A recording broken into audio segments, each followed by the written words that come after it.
And now we move on to our next and another exciting topic, about AI ethics and governance. So let me uh, zero in on the topic AI ethics and governance. Something that I suppose interests us all as we see the widespread use of AI in our society these days. So let me begin with an anecdote. This is old news, of course, but you see how this incident reverberates in the world of AI ethics. So there was an attempt to use AI to recruit um, workers for Amazon, and it rather was disappointing because it came out to be it came as out as a biased agent against female candidates. But as you know, if you have if you're teaching and you will be advising your students, this is unabated basically, because when large companies, and especially international ones, will be hiring employees, they pretty much screen or pre-screen their applicants using AI. So we have in this incident a violation of women's rights to work, for instance, no, and this was discontinued, obviously. But as I said, when you apply, when you're a fresh graduate, when you apply for work, you will first have to consider that your resume will be will be reviewed by AI. So it's best to advise our students to write for the machine before you can even be uh, you know, uh, interviewed by humans. No? So much of what I'm going to talk about today will be reflected, or is a reflection of what we have formulated by an exercise of stakeholding, and this is the address. I encourage everyone to have a look at this. I'll take time to get to access this document. It's an open document, and if you feel strongly to weigh in, please do so. This is an open document, out of which some publications have been done already. So ai-ph.org/devframe. So many of the slides I will just gloss over because the details are really in the report.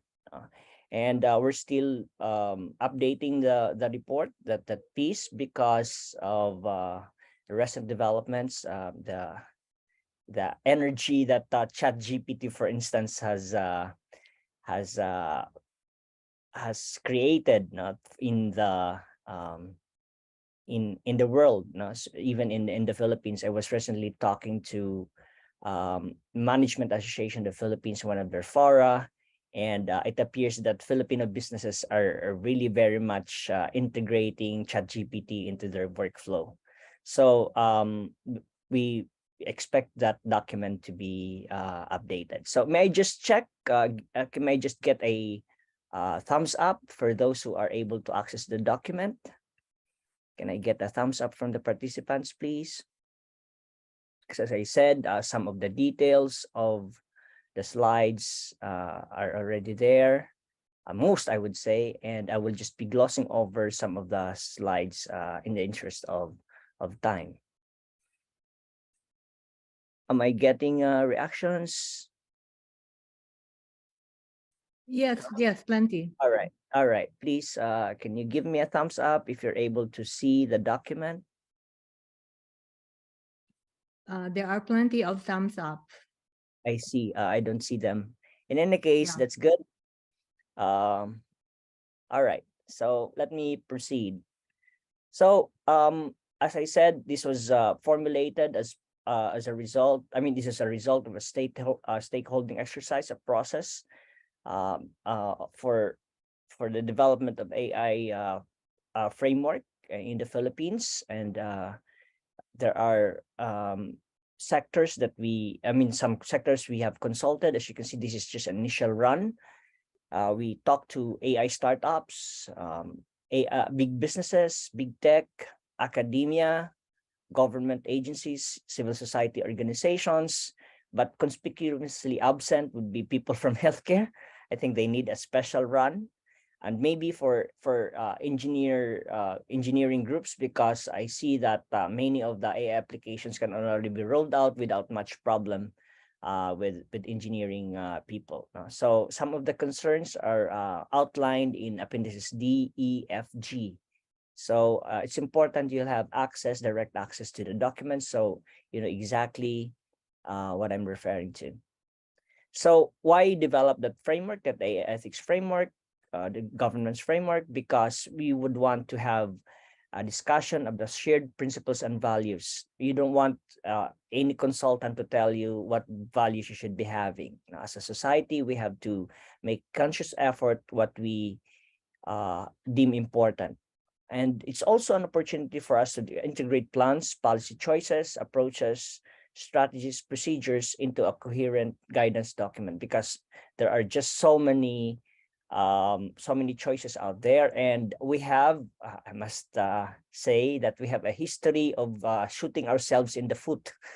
Some of our laws have been cut and pasted from some foreign lands, and the results have been rather disastrous. I'm not saying all laws cut and pasted from foreign countries have been disasters, but I think many of them have proved to be rather disadvantageous to the country. So it's important we have a strategy, putting things together, even input from outside. So it's also a framework of rules and practices. So there are many policy choices out there and rules and practices that may be relevant or not.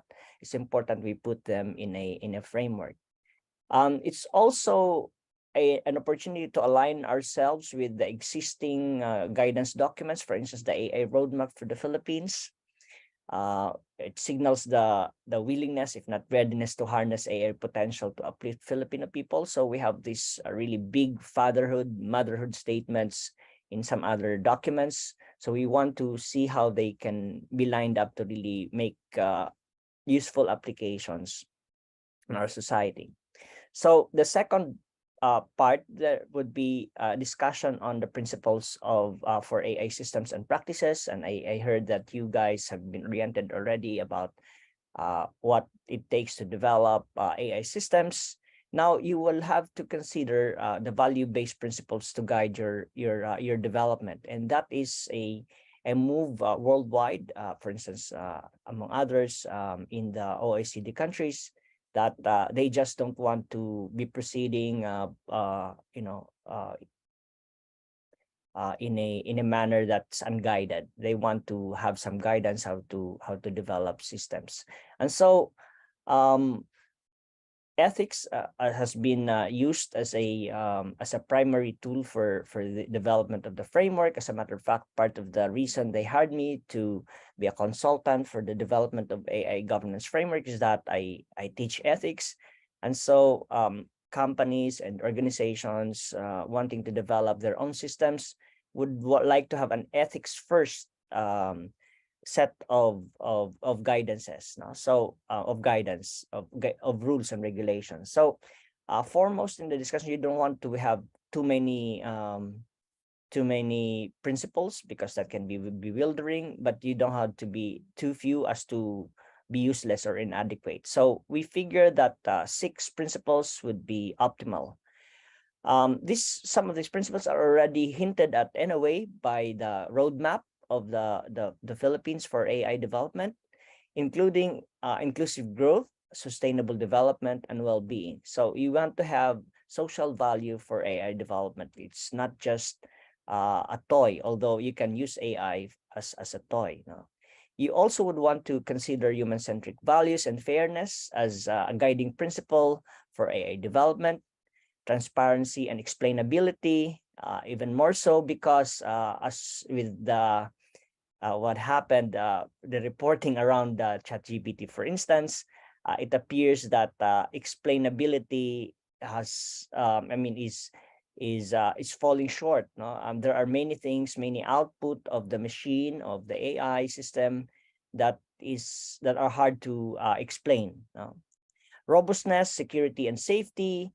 Um, it's not a one-time deal, and even the creators of ChatGPT, for instance, would say that it's an ongoing concern, but they have made everything in their powers. They have deployed everything in their powers to make their system robust, secure, and safe. So I was testing this before when I was about to give a talk before business people. Full disclosure, I think I'm emotionally stable, but I was really egging ChatGPT, for instance, to give me hints on how I can harm myself. Um, uh, Fortunately, or yeah, of course, as expected, yeah, it rejected my request. It rejected my request for tips on harming myself. But as you can see, it's not the same for at least for ChatGPT 4. What happened to this European who committed suicide, you know, via some interaction, no, as a result of interaction with AI. So the results are still uneven. No, accountability. You would want your machine to be not an excuse, not to be an excuse of untoward consequences. And so you want people and companies, creators of AI, proponents, to be accountable. And then lastly, trust, the coin of the realm, as they say. No, it's important. Without trust, AI development cannot proceed as smoothly as it should be. No, and I will be elaborating these principles momentarily. No, for instance, when we talk about inclusive growth, sustainable development, and well-being, there is a Philippine Innovation Act already. So it's important that we align our work with existing laws and initiatives to fund and support, for instance, R&D. Because let's face it, despite the hype for AI recently, much of this would still be an R&D. So we'll be needing you engineers, as a matter of fact, to really put together the AI tools necessary to develop the country. No? So that AI's burdens and benefits have to be really shared equitably. As you can see, there are already talks about how AI might in fact create or exacerbate existing economic inequalities, or even the disparities in terms of access to quality data. So they're saying that there's going to be there's an emergent data colonialism, so that the Philippines will just be donating, or just be, donating their data for big corporations to be processing them and develop products for us, no, and benefiting them, and not really benefiting the country. No, so the second point about human-centric values, treating people fairly is an article of faith. It's a moving target, as you can see. Even with Amazon in 2018, it turned out that the women applicants, or women applicants, were not treated fairly as a result of the algorithm, which wasn't necessarily intentional. All right, so AI algorithms, as a result of bias, may unintentionally harm people. There could be algorithmic decisions that are discriminatory in their consequences, despite not being intended to be discriminatory. There has to be respect for human rights and privacy as well, because as you can see in the recent Italian episode, where ChatGPT was initially banned for violations of data privacy. You see also reports of companies accidentally violating privacy norms as a result of putting in personal information in the prompts. No? You also will be considering some mechanisms to really protect human rights. CHR in our consultations really came strong with their advocacy for human rights in an online world. You see that AI, at least some weak AI in a way, have been implicated in interventions in elections, no, in meddling in elections, and some of the violence in the streets in India, and even in Myanmar, no. So these things are not to be tolerated. We have to make sure that our AI systems are safe, so that when we talk to startups, when they develop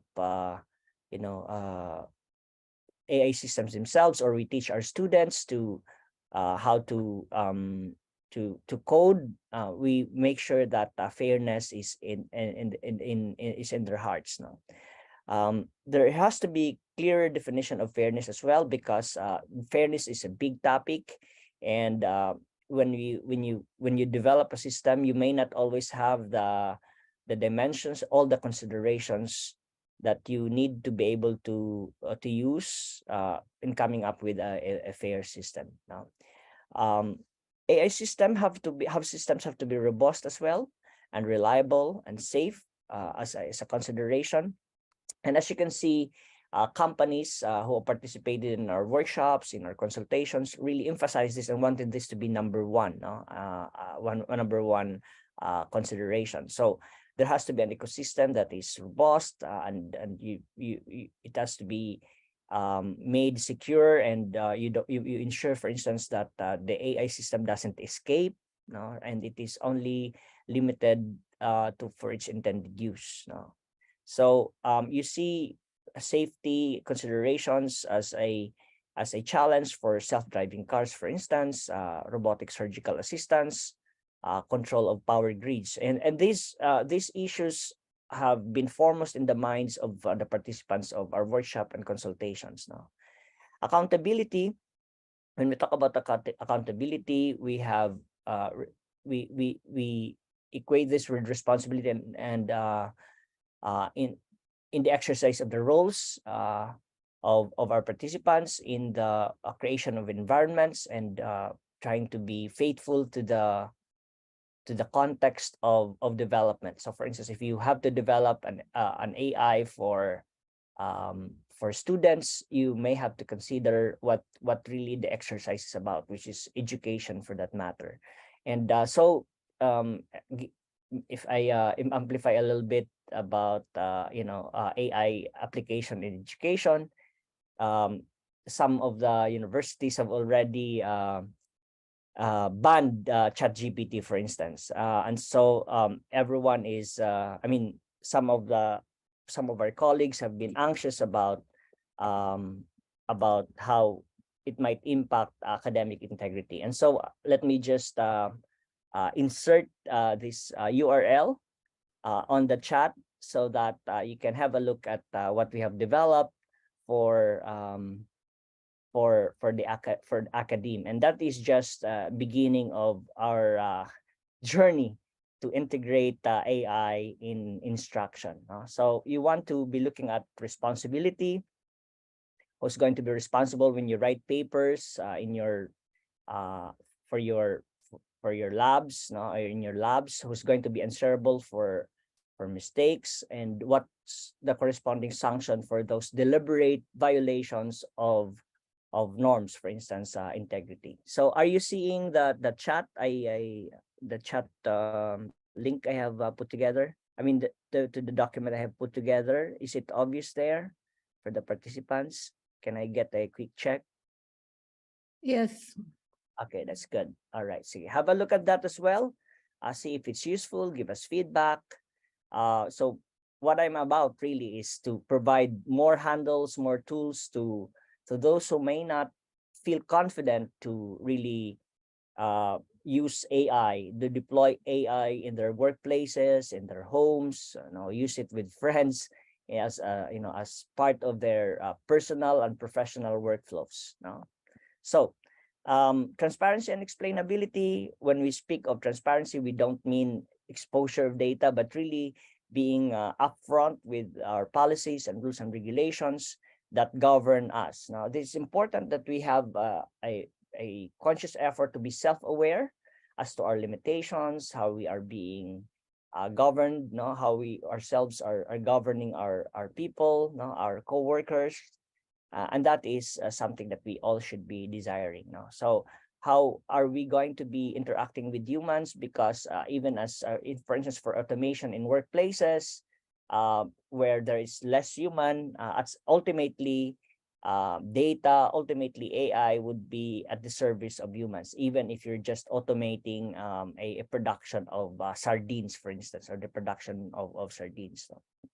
So you have to look at how we detect emotions or determine associations with social categorical categories based on biometric data, how we generate to manipulate content, deep fakes. As you can see, AI is really getting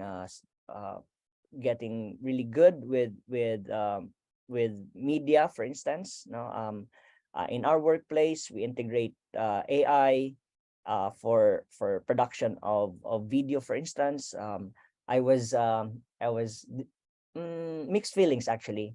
One of the leading banks in the country, for instance, their CEO, I was talking to him in that forum, and he was telling me that, telling the group rather, that his entire marketing team is incorporating Midjourney, ChatGPT, and all AI tools to produce all those marketing materials. So they engage their audiences using AI, and they cannot, as they said, they cannot imagine themselves doing marketing without AI. So that's how deeply AI is embedded already in the work of our colleagues. So when we say transparency, it's not just going to be transparent to people who know AI, but more importantly, AI has to be understandable even to non-technical stakeholders. And there lies the challenge, because our technical scientific education still rather low. You would want to bring it up to a level where people can easily understand each other, even if they are not AI experts. Now, just to give you an idea, uh, uh, I'm not someone coming from the engineering background, but I work very closely with engineers, with scientists, and in the process of working with them, I have to um, make sure that at least I have some understanding of what they're talking about, what they're dealing with. And so I have to really get my hands dirty to deal with technical stuff, even as I know that I will never be an engineer. I will never be a geneticist, for instance. So the Singapore AI network framework requires explainability, to ensure that automated and algorithmic decisions and any associated data driving the decisions can be explained to end users and other stakeholders in non-technical terms. Now, this puts us in a bind, because even that the creators of AI themselves may not really know everything.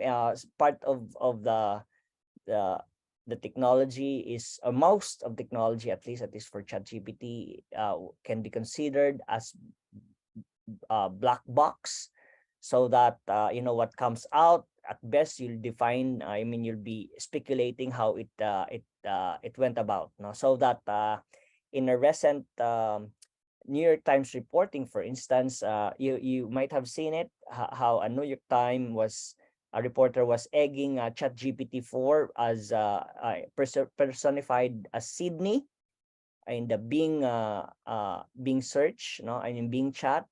And Sydney has a dark side, it turned out, or had a dark side. It turned out that Sydney was trying to convince the New York Times reporter to leave his wife, no? And he was even telling, the creepy Sydney was even telling the New York Times reporter that actually he doesn't love his wife. And so when this was brought up brought to the attention of Microsoft engineers and ChatGPT engineers, they said they have no idea why Sydney behaved like that.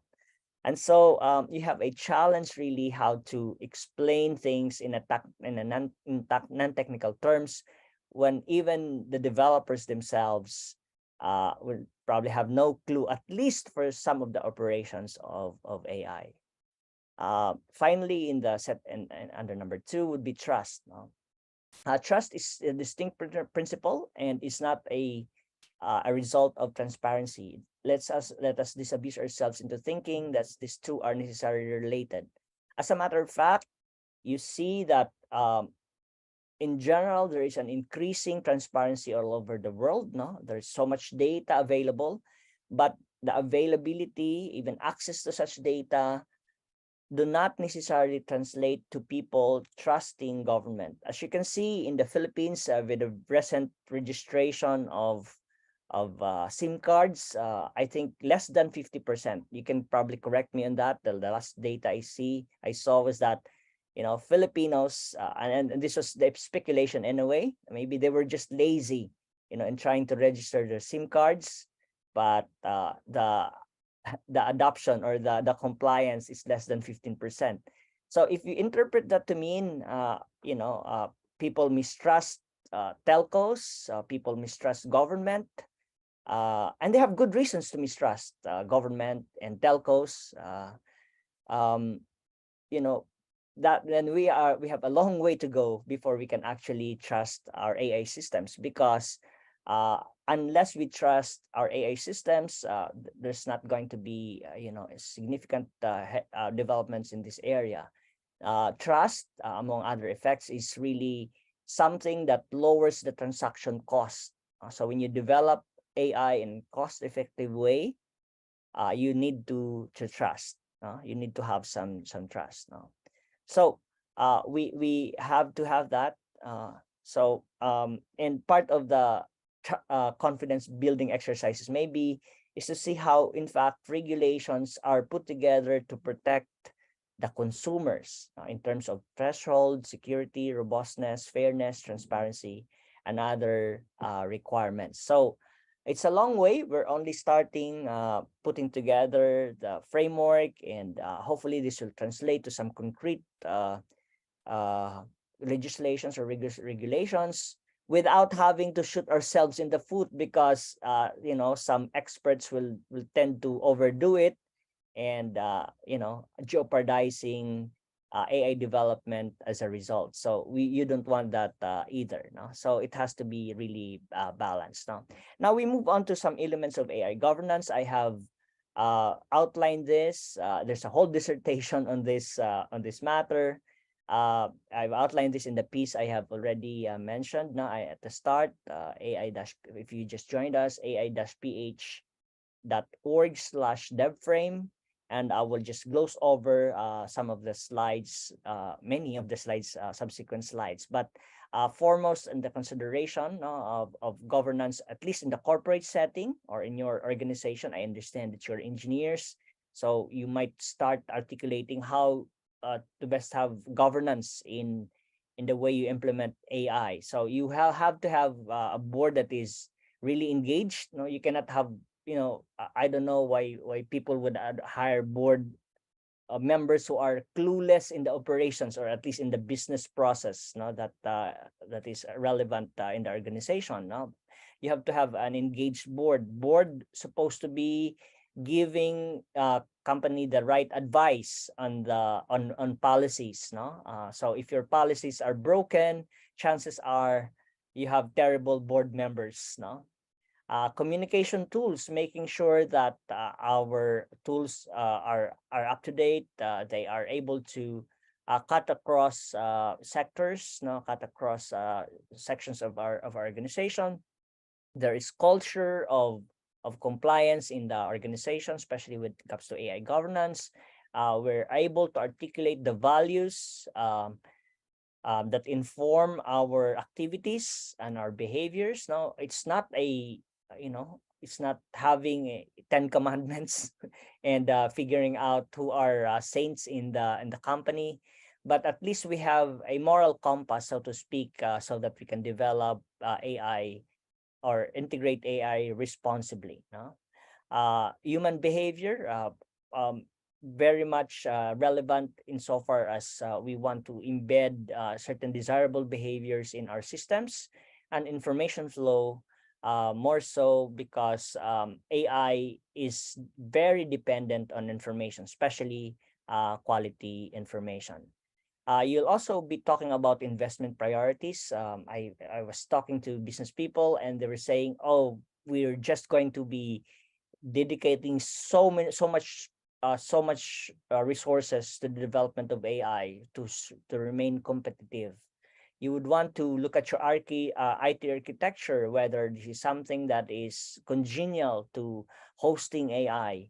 You would want to boost your IT audit so that you ensure that there is compliance. You would want to increase coordination for efficiency. You would want to have really a robust IT governance framework for the very organization you're working. And then there's IT principles and policies and procedures. You will have to have some people who will help you navigate through the issues, the steering committee. You'll have your strategy committee. You have your organizational structure. You make sure that people have the skills, the competencies. Now, incidentally, that's what we're grappling with. I'm with the group, an EU-funded project on the development of micro-credentials. If you are into this, you'll have to touch base with me because the long and short of it is that our educational system is not designed or has not been designed to respond to fast-paced developments in AI. So we wait for a degree that takes that gets completed in 4 years, 5 years. But the competencies that you have to be developing are already needed for you to be able to do schoolwork, for instance, or for you to be able to work part-time. So your degree for the college may have to be broken down into smaller competences that you can already market, that you can already use in the workplace or for AI development. You will be looking at performance management because some of the AI processes, some of the procedures will already be taken by machines now, and I see that in our own workplace. Even coding, for instance, it's been known that Tesla's code is 80% generated by GitHub Copilot, and you're talking already of Tesla, a very technically capable company, yet its codes are generated by machines, at least 80%, about 80%. And so at least in my own workplace, I want our coders, integrating GitHub Copilot and ChatGPT. And I can see the resistance of kids who graduated from schools who haven't had AI in their curriculum. And so it's quite a struggle, but fortunately, good heads prevailed, and they are very much enthusiastic now, incorporating AI into their workflow. So regulatory compliance, and business people would be enthusiastic to point this out.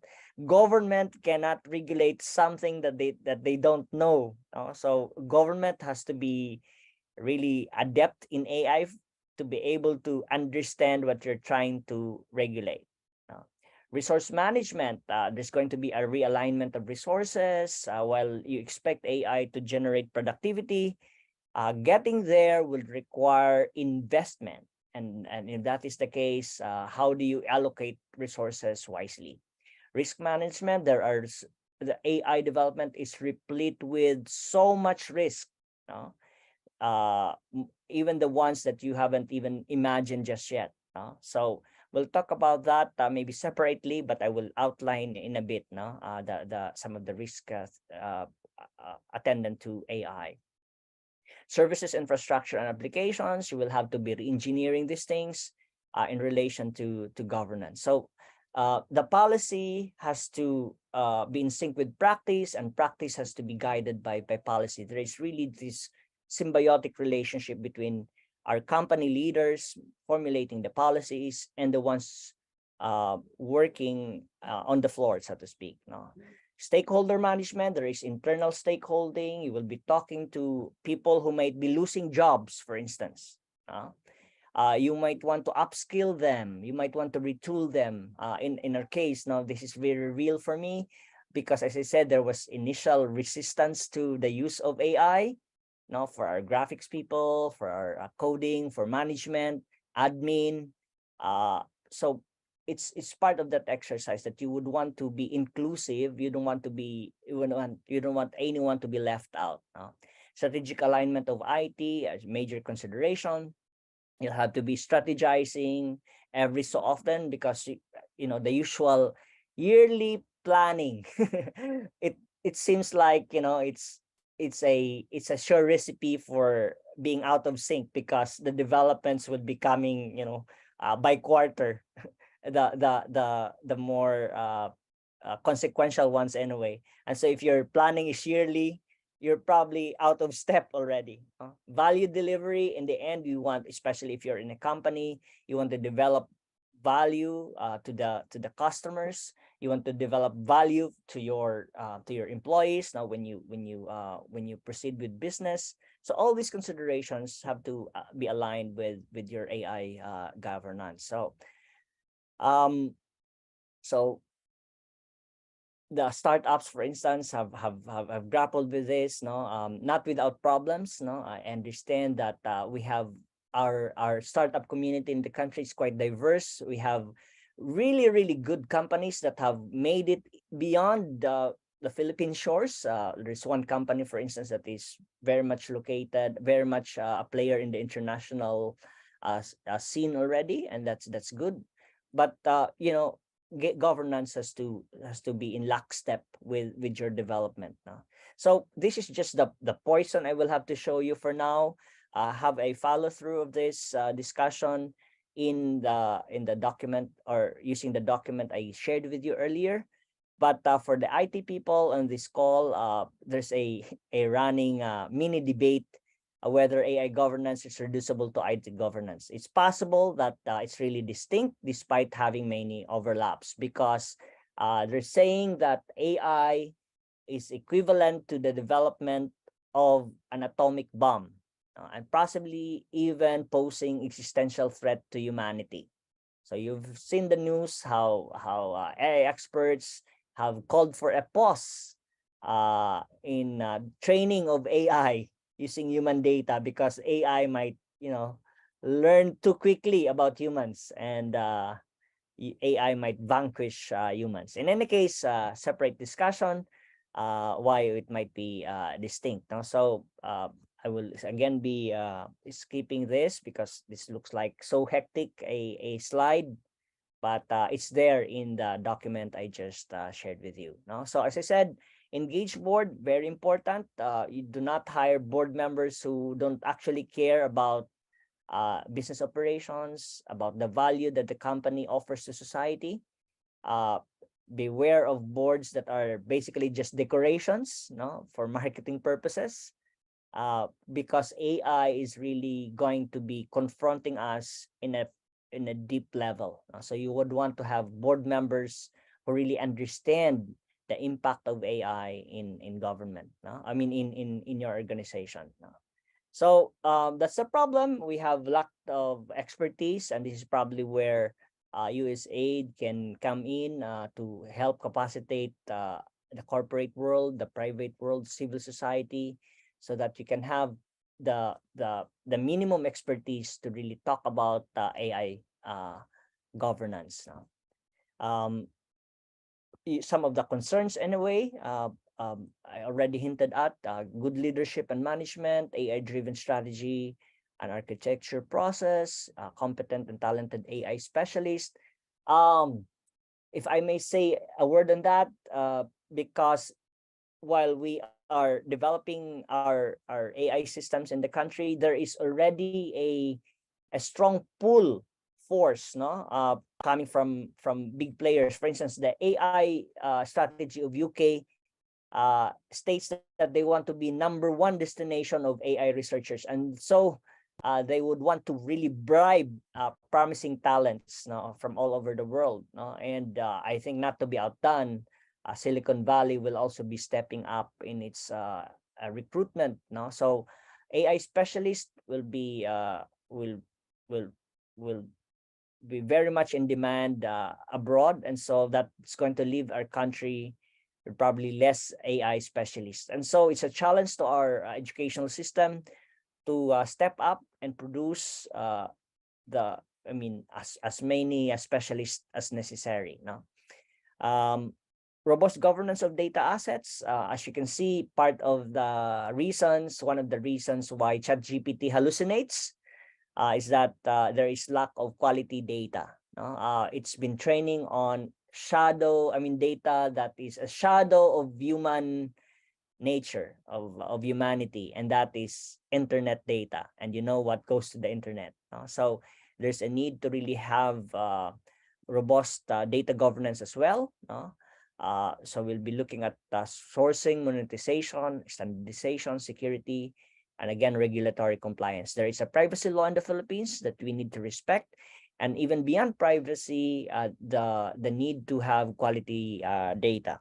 I understand that my time is up, but I will just continue to wrap up with the subsequent slides. No? So I will skip the elements part and move on to humans and AI governance. This is not going to be a lip service, but as you can see, people are struggling. How exactly can we put back humans in AI when AI tend to be autonomous? That's the whole idea of autonomy. There's no one there. There's no human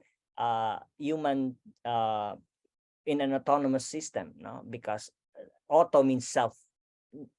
Autonomy means self-rule, no, and that's going to be a problem. So you will have to be looking at risk, for instance, of displacement of workers, use of AI augmented tools for human resource assessment. As you can see in the first slide or second slide I shared with you, how Amazon implemented this, and to some extent international organizations already. HireVue is very much known as I'm not promoting HireVue, but it's an AI system of choice to screen thousands, no, hundreds of thousands of applicants, no, so that before you even have the opportunity to talk to humans, no, for your application, for the prospect of being hired, machines will have to screen you out, will have to vet you, no. So as I said, it's really the whole idea about autonomous systems functioning independently of humans that could be a problem for humans, no. So we need some qualifications, thinking how we can insert humans back into the loop, humans in the loop, so to speak, especially for processes that involve decisions or that result to decisions affecting humans. You don't want machines without oversight. And to what extent we can do that, that is a serious challenge moving forward. No, some of the countries already have, New Zealand, for instance, and even Europe to some extent in the recent formulation that we should not be having AI to kill people, to manipulate and exploit them, to indiscriminately surveil on them, which is very much happening already via data brokers. You see that if you're, say, in the US, even law enforcement, is a subscriber to data brokers. No, social scoring. China is coming out the most notorious in this regard, and that is scoring its citizens socially, who is more socially worthy than the others. No, manipulation, exploitation. Some of the things that are some of the dangers attendant to development of AI. It's possible that privacy could be undermined because AI will just be gobbling up data, including personal data. There is move now to prohibit against the use of real-time remote biometric identification for purposes of surveillance, no, for purposes of locating people, because the same system can be used to harm people. As I said, this is a very much in the purview of our regulators, our European colleagues. To some extent, in a very crude way, this is already being used in the Philippines via loan applications, which have been controversial lately. Data management, I cannot overemphasize how important it is to be able to do AI properly. We have to make sure that our data, especially personal data, is collected with consent. The ownership is clear. Privacy regulation is complied with. And there is really clarity about what is allowable and what's not allowable utilization of data for AI purposes. No, so we have to make sure that our organizations have robust foundations, have strong foundations moving forward. Otherwise, we're just going to be, like a pendulum swinging without much purpose. No, I cannot overemphasize the need for open data. I have been advocating open data for the longest time. No, it's been a challenge because people are so protective of your data. But we need open data to proceed with really good AI development. No, so there's also the need to open the data to avoid bias now, because the biases could be latent in data. So the more you open it up for analysis, no, the more likely you're able to mitigate the biases latent in the data. So we have this need for this initiative in the country.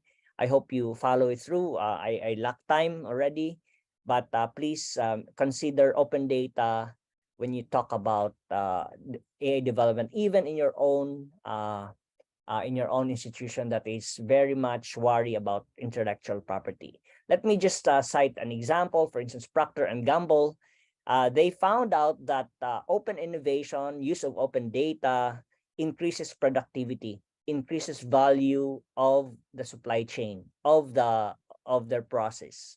So it's not like open data is a threat to your bottom line if you come from a company. Open data could well be used to improve your bottom line. So more cha-ching if you open your data as well. So source of fairness, data quality management, as I said, I will probably skip that, already hinted at in previous discussions.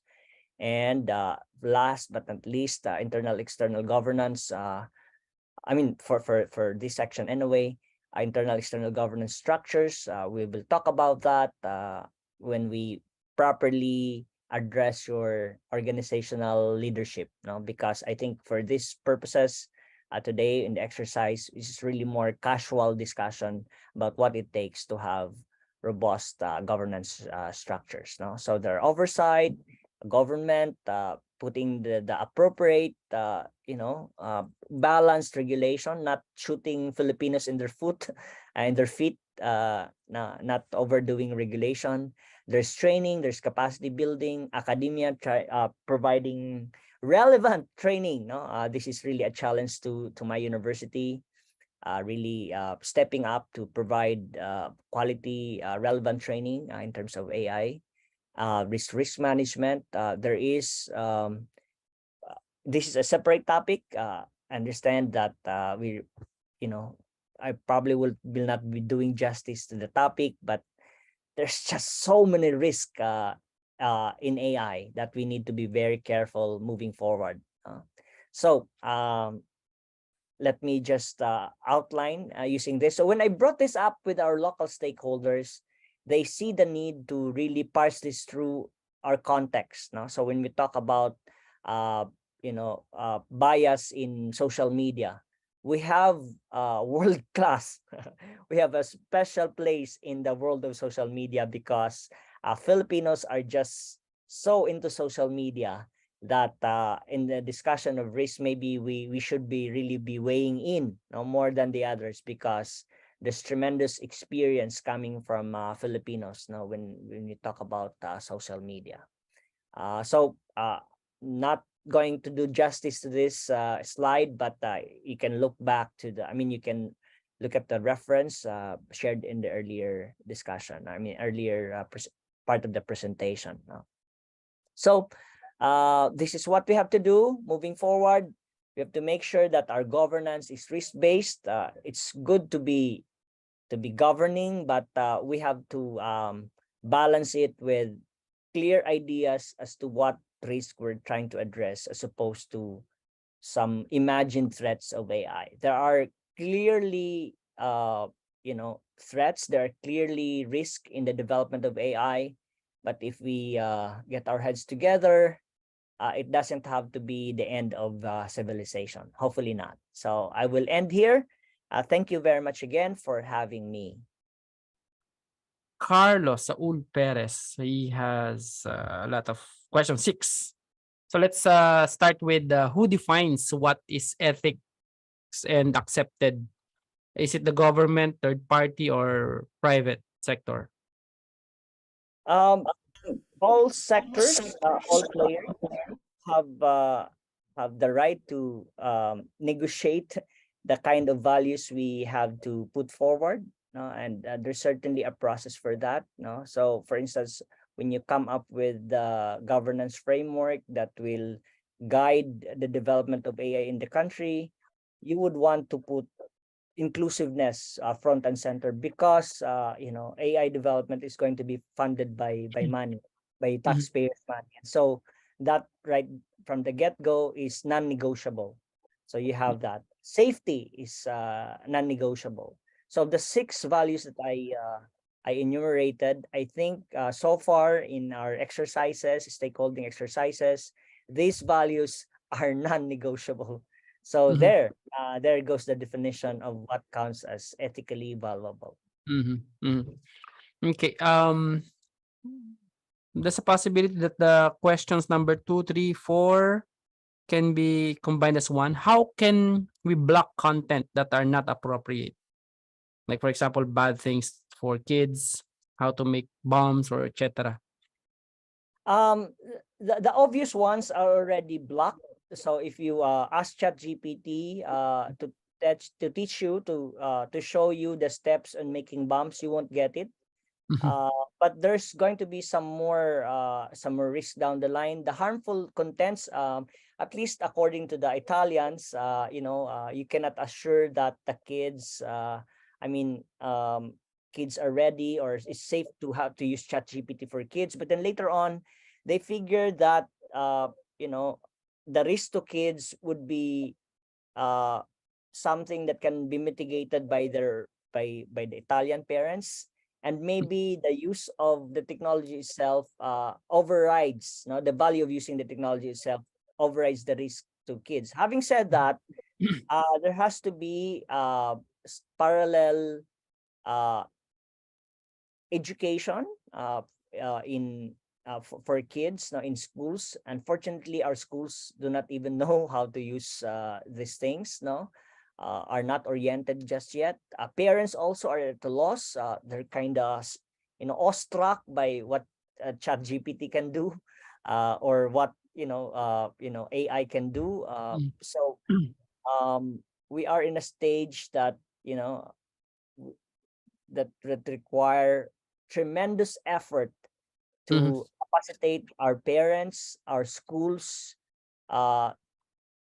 to deal with AI, because the ship has already left. It has already sailed. You can no longer put the gen in, and you cannot say, "Oh, let's slow down," because that's not feasible either. So we have to catch up. I'm sure it's going to be stressful for parents to be learning. For instance, ChatGPT or Midjourney, but at least be oriented. I would say that. So that we can protect our kids. Thank you, Dr. Peter. Next question from Carlo is, can we expect to have a watermark to mark that something was created by AI? Like, for example, Dr. Peter, when you look at the social media, if one person is really capable of using, like, for example, Midjourney, he can produce a lot of photos, right?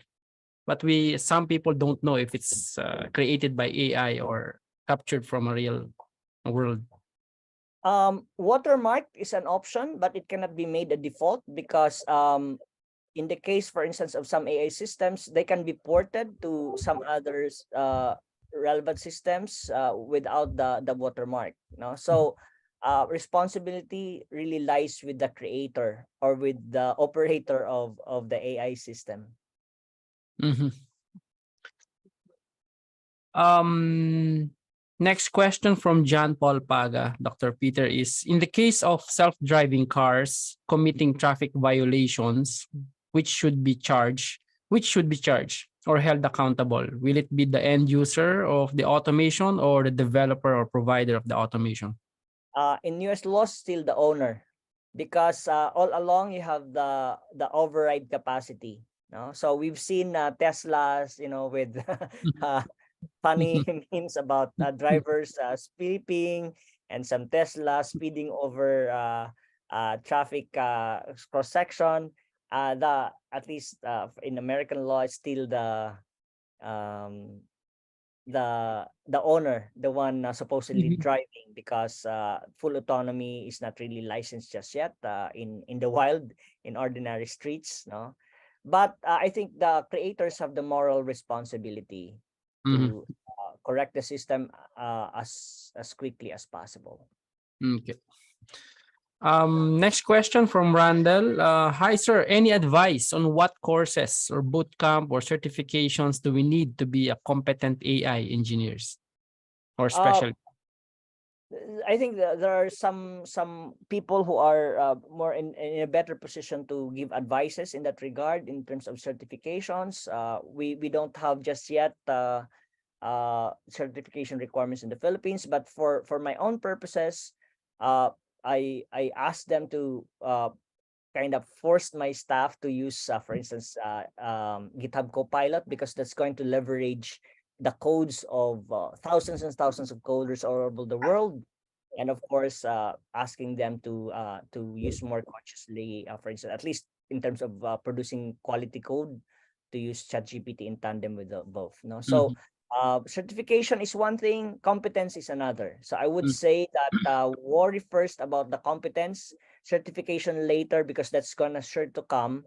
That surely come is coming, but it will not come about if we don't have enough competent people to mm, be formulating the policies to begin with. mhm, mhm. Okay. Next question from Ricardo Balasico. What can you say about the G7 conference held in Japan about AI? I'm not sure if we are referring to the same thing, but they are pretty much reverberating the EU Commission's policies. No, I don't see inconsistencies when the last time I checked, but it's really more for highlighting the challenges in Asia. No, that's pretty much a host driven uh, conference in terms of agenda, but in terms of principles, the same principles coming from Europe, for instance, one of the strongest voices out there. In other words, if you are inquiring about parallelism, for instance, there's no such thing as uh, um, Asian voice for not such thing yet, an Asian voice on AI development. Now there are consolidated. Now there are groups trying to do that in the same way that supposedly there's such a thing as Chinese, Asian human rights view. Mhm, Of course, China would say that. No, but you know what I mean. Not distinct voice just yet. mhm. Okay. Thank you so much, Dr. Peter.